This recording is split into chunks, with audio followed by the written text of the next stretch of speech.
Hey everyone, I welcome you all to this video. And in this video, we are going to discuss about another type of join, that is full outer join. Full outer join. I'll write it again.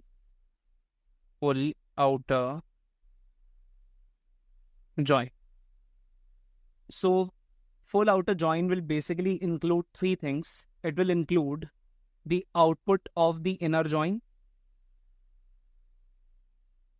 It will include the output of the inner join. It will also include whatever is present only in the left table.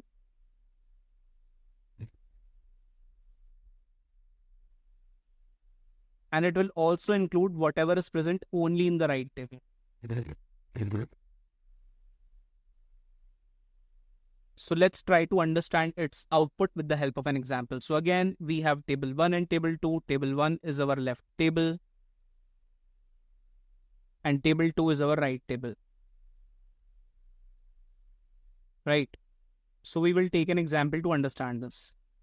So first of all, I will write the select statement on the second page. So I'll simply click select the second page, and here we can write select star from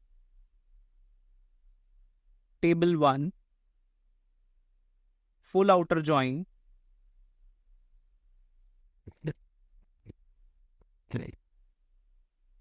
table 2 on table 1 dot column 1 is equal to table 2 dot column 1. So the join predicate is table 1 dot C1 equal to table 2 dot C1. So this is the condition based on which the full outer join will be applied, right? Now let's see what will be the output of the full outer join. So I will write the output here. Output. Since in the select statement we have written select star, so we will get all the columns from both the tables in the output. So we can write, first of all, in the first table, left table, we have two columns, C1, C2. And in the second table, we have C1, C3. So we will get all these columns in the output. So we will write C1, C2. And then we can write C1, C3. So first of all, we will write the output as if inner join is being applied. So let's write that output first. So assuming this part, assuming that inner join is being applied, right? So what will happen? For inner join to get applied, this one present in column 1 of table 1 will match with this one, that is column 1 of table 2, and this will produce A1A, 1XA in the output. So this will be the part of the output. So we can write 1A, 1XA in the output. Now again, this second one will match with this first one, this one. So this will also generate 1B, 1XA in the output. So we can write 1B, 1XA in the output. Now talking about the next record. So in the left table, we have 2, and this 2 will match with this first 2. So this will give us 2C, 2MB in the output. So we will write 2C, 2MB in the output. Now let's go back to the first page again. This first 2 in column 1, this 2 in column 1 of table 1 will match with second 2 in column 1 of table 2, and it will produce 2C and 2NX in the output. So we can write 2C, 2NX in the output. Now, since we already know whenever we are talking about joins, null never matches with null. So null will not match with null. And 3 exists only in left table, but it doesn't exist in right table. 7 exists only in the left table, it doesn't exist in right table. So in the beginning, we are saying that we are considering only the condition for inner join. So for inner join part, this null 3 and 7 will not go into the output. And this null 4 and 5 from the right table as well will also not go in the output if we'll talk about the inner join only. So now we have completed the inner join part. Now let's talk about the only left part. So this is the second part, that is only left. So the full outer join will consist of the output of the inner join and only left join and only right join, right? I mean, whatever is present in only left and only left table and whatever is present in only right table, that will also go to the output. So if I'll talk about the second part, that is only left, so you can see that this null is present in the left table. Although this null is also present in the column 1 of second table, but it will not match with the null present in the column 1 of second table. So when we are saying only left, so we will say that this null is present only in column 1 of table 1 because it will not match with the value present in column 1 of table 2. So this will appear in the output. So we will say null D will appear in the output. So we will say null D. And since this null present in column 1 of table 1 didn't match with any value present in column 1 of table 2, that's why corresponding to all the columns coming from table 2, we will get null values. So we will write null, null.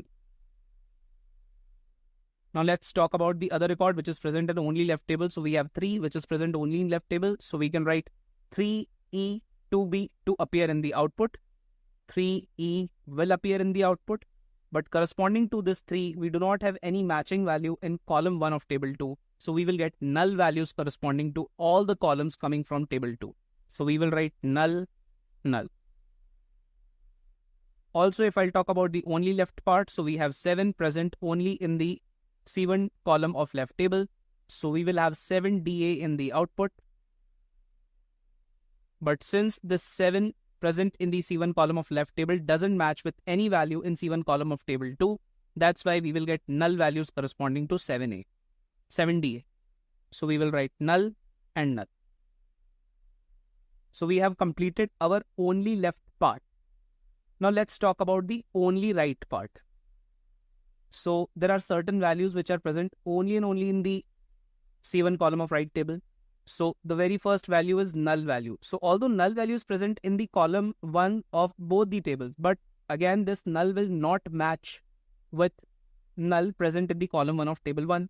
So that's why when we'll talk about the only right component of the output, this null will appear in the output. So we will get null MO for the right table. So here we can write null MO for the right table. But since this null didn't match with any value present in column 1 of table 1, so corresponding to all the columns coming from left table, we will get null values. So we will write null, null. Similarly, if I will talk about this 4 present in column 1 of table 2 or the right table, so we will get 4xy in the output. So we will write 4xy in the output. But since this 4 didn't match with any value present in column 1 of table 1, so we will get null values corresponding to all the columns coming from left table. So we will write null, null. Similarly, if I'll talk about the last record, so 5 appears only and only in the column 1 of right table. So we will see 5TF in the output, 5TF in the output. But since this 5 didn't match with any value present in column 1 of table 1, so we will get null values corresponding to all the columns coming from left table in the output. So here we can write null, null. Right. So this is the output that we get. Now, let's say we want to count the total number of the records that we have. We will match it with SQL Server as well. So we have first record, then we have second, third, fourth, fifth, sixth, seventh, eighth, 9 and 10. So we got a total of 10 records in the output, right? Now let's head over to Microsoft SQL Server and to see that how to apply right join in Microsoft SQL Server. So I have SQL Server opened here and I will open a new query window.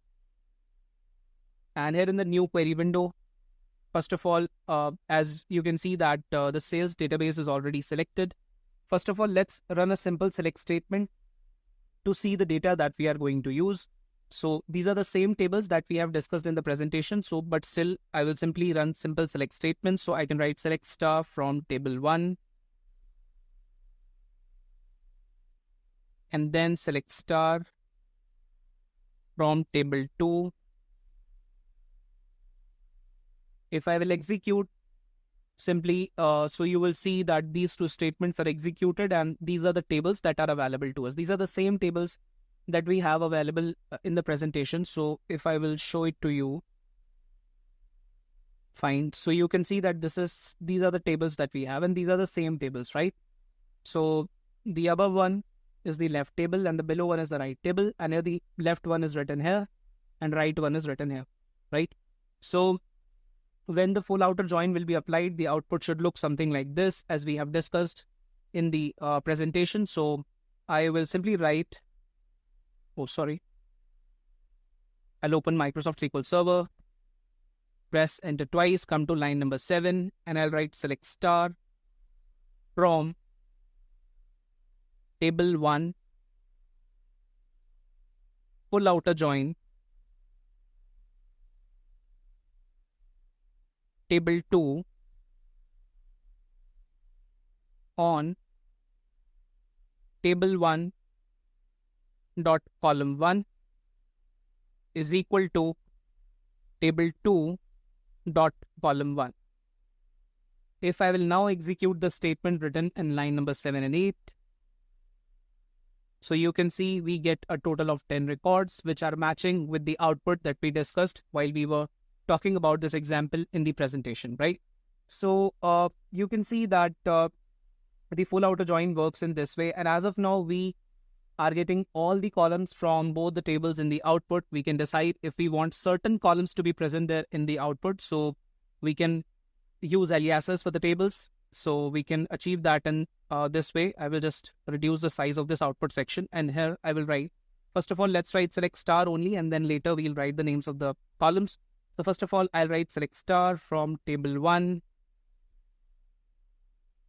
And after writing the name of table 1, you may use as keyword, you may not use. I'm using as keyword here, so you can write table 1 as A, then full outer join, table 2 as B, on A dot C1, because A is the name for table 1, is equal to B dot C1, where B is the name for table 2. And let's say we want only column 1 from table 1. So we can write A dot C1 in the select statement. Then let's say we want column 2 as well from table 1. So we can write A dot C2, comma. Let's say we only want column 3 from table 2. So we can write B dot C3. And now if I'll press enter, and if I'll execute the statement written in line 10 to 12, so you will see that we will get only those columns in the output that we have specified, right? So in that manner, we can use full outer join, although it is not recommended to use a full outer join, because in that case, the output or the number of the records may increase. It will increase basically because it includes the output of the inner join and whatever is present in left table and whatever is present in right table as well.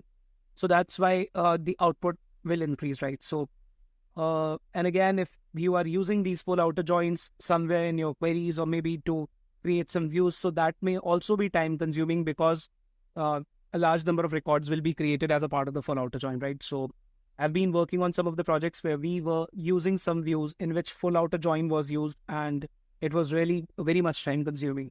And especially when the volume of the data increases, so it becomes it becomes really time consuming. So that's why we prefer if we can use other joins and get the output and get the work done. If that is possible, then we will go for that. Else full outer join generally takes a lot of time. So I hope this video was helpful. You got an idea about the full outer join. We'll meet in the next session. We'll discuss about self join. Till then, thank you. Bye-bye.